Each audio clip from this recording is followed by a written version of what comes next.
knows that the fish is taking another twist, and it's just part of all things getting more modernised, and the inshore fishing to me is on its way out. Like you've just got to keep your boats up. That's 20 trawl, we're on about this 20 trawl. It was just another part of the fishing. Certainly killing the fishing. That's what they cry. Productivity, is that what they cry? So do you think there's really a future in fishing at all? Oh, there's still future in fishing. There's still a good future in fishing for a young lad, but he's not inshore. He's got to go to the far seas. He's got to get 100 feet boats, which work, the deep water fish. That's what they work for. They're a good future there. But they say for the older class of boats, no, they're no future for them. So what changes have you seen in Buckie itself, in the fishing? In the fishing I was, well, when I came to Buckie first, that's what, nearly 26 years ago, we had a big fleet here. Prawn fisher, inshore fishing. And they just working for the prawns just out here, 2 or 3 mile off, and we were getting prawns, and everybody was getting a living. Prices was good.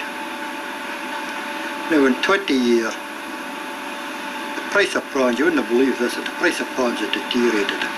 They're less for the tails now than they were 20 years ago. There's something wrong there. But now you've got to go further afield. I mean, even in the boat I'm in, we're out 70 to 120, 130 mile every week. It's the only way you get a living. But if you was working in here, no way you'd get a living. The boats that's in here working now, well, they're only going with 3 or 4 coats, three most of them. So you just can't afford to go in. And the rules and regulations nowadays is just killing them. Every time you tie up, you've got solid guys doing, telling you you've got to get this and that and that. And when you get them, the following year they're out of date, so you've got to renew them again. So it's just a vicious circle, paying out all the time. So do you think the government could take some form of steps at all? Well, I think so. I think if the government could help the fishermen a lot if they wanted to, but they don't seem to be wanting to. They actually think in their own mind that they wanted to finish the fishing. Because they're certainly not doing nothing for it. I haven't seen nothing around about decommissioning. Decommission's not the answer. I don't know what the answer really is, but decommission's not. That's all that's doing is putting lads out of jobs.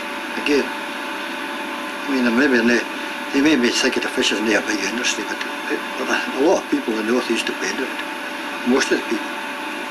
And especially, well, just now there's oil, plenty of oil jobs. I will not last forever.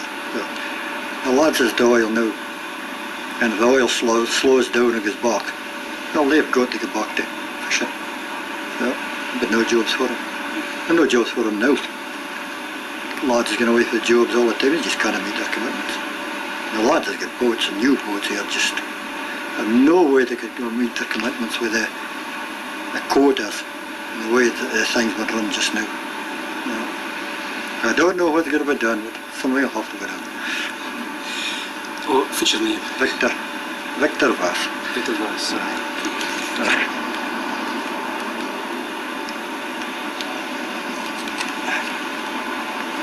Away.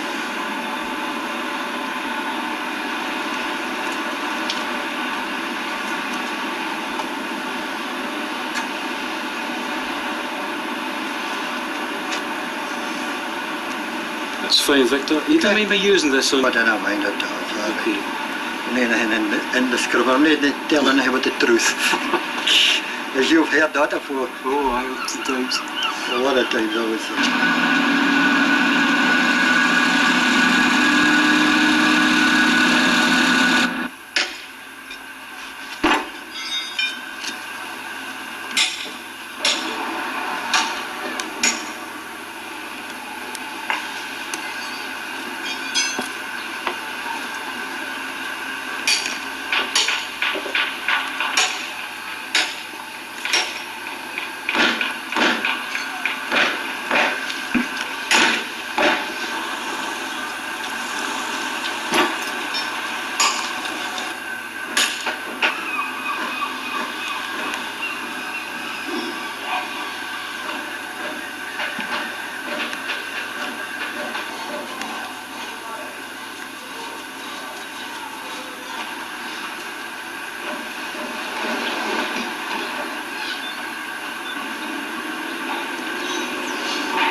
fishing in Buckie and early 30s? The early 30s, the majority of the steam drifters, they went to the Heron, and that was just the Yarmouth and the winter Heron, of course, that is, and the summer.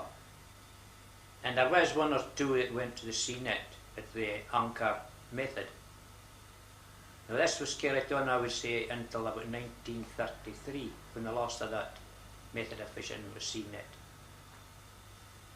And of course then the fleet started diminishing after that, by the steam drifter. Buckie's a very large fleet of fishing boats, but they've never harboured much at home. Can you tell us why this is? Well, it's just it was bad geographically placed in comparison to Fraser Burren and Peterhead and Stoneham.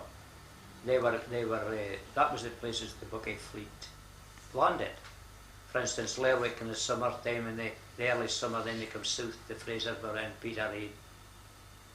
Then they finished up at on the east coast, south at Yarmouth and Lowestoft. Does that mean to say that there are no fishing grounds close to Buckie at all? Nowadays or then? Then. The earliest, the closest at that period, I'm speaking about the 30s, the 30, 33, 34, 35, was a little while in the summertime at off a gamery. Then at the latter end, what they called the Clythness Heron. That was the end of August. There used to be heron at Clythness. But between that, the Buckie fleet used to land in these said ports. At the same time, Buckie has built a lot of ships as well. There were 3 shipbuilding yards in Buckie. Aye, there was Jones, and there was Herdie Mackenzie's, and there's Thompson's. They all built, but I think this only was when the diesel fleet came on to go.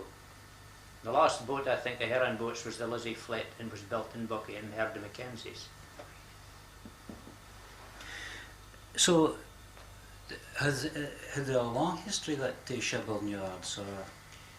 Well, they're still going yet, but they're amalgamated. The last two is amalgamated into one. Mm-hmm. Jones and Herdie Mackenzie are into one now, but Thompson's finished about 3 years back. I see. And the size of vessel that they built? Which one, the drifters? Or are you talking about the modern ones? Herdie Mackenzie, by the way, Herdie Mackenzie was the first man to start this type of what we call the tin boats, the steel boats. And they built, and he got his idea from the lakes in Canada. He was across on a holiday there, and he seen this boat, and he came back, and he built about 7, I think, that same design. But then they've went a wee bit further than that now, and they're to the modern steel boat.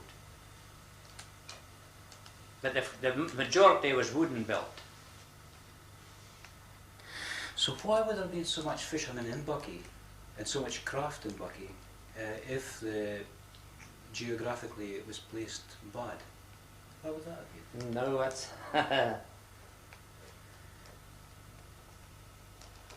it's one of the things now that I can't really say why it was, but they just used to start from a seafair and Pleasance and it built up. Of course, Term and Buckie, the boats in Buckie, you see, the fill that came from Cullen and Pernockie and Doherty, Pergordon. These villages, that was Term BCK Buckie boats. So it wasn't just solely the tuna Buckie at that size of fleet. Come into being.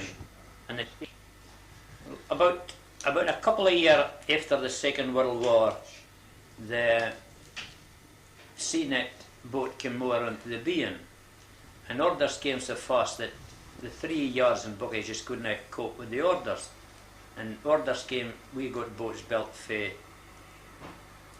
Fraser Burren, Peterhead, even Montrose and the East Coast.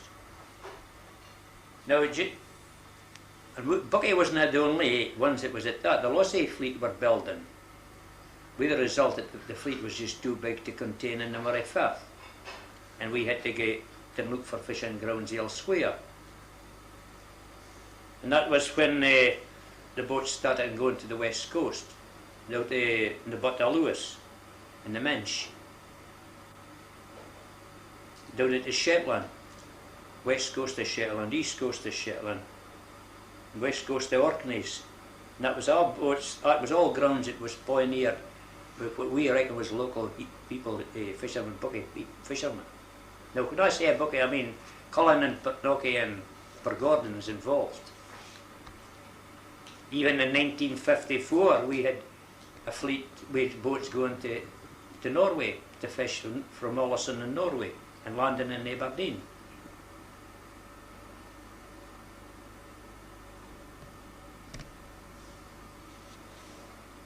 And even when in about 1960 when a change of method came in away from the whitefish, which was the prawn, and it was Buckie boats, it was Buckie skippers that was involved there again, Jim Bruce and Alec Beam.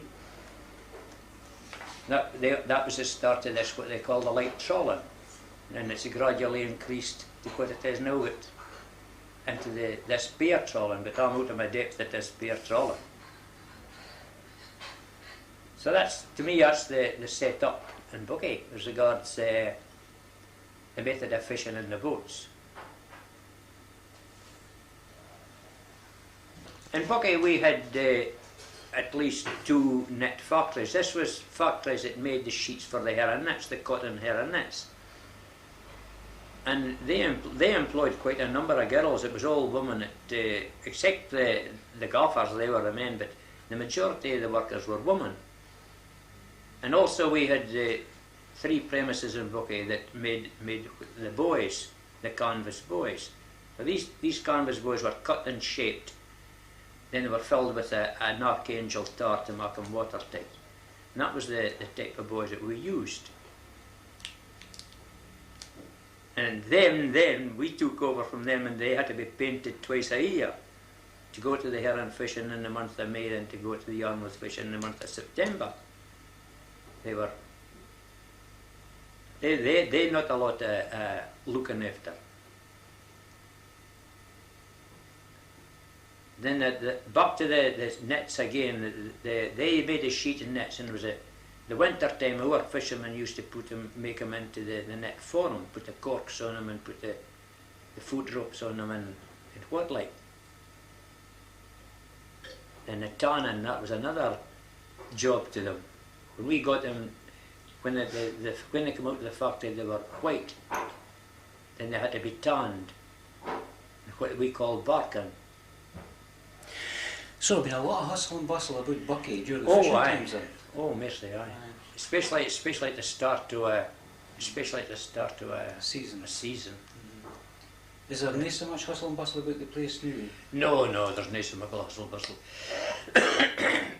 There's no preparation, as we used to see. Larry loads, well, cart loads of nets gone down and cart loads of bows and cart loads of other things. And you can every fishing, they used to take a thing home because maybe it was a change of crew to go into the Yarmouth fishing. So everything was taken home at the end of every fishing. You had a clean start again. And it was a year case, of course it was the calf beds then, there was no such Dunlop pillows or nothing that time. It was all the calf.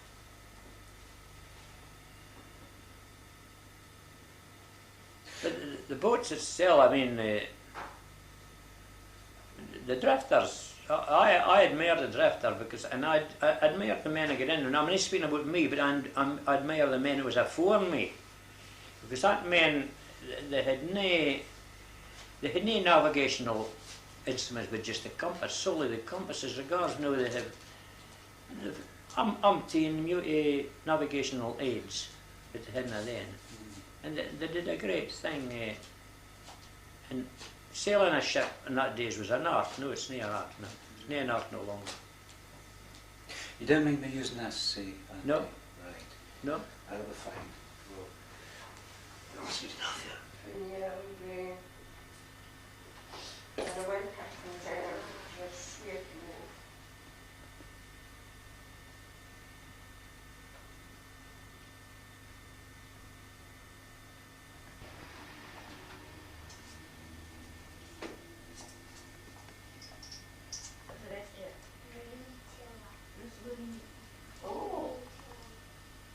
what's your name? Can you write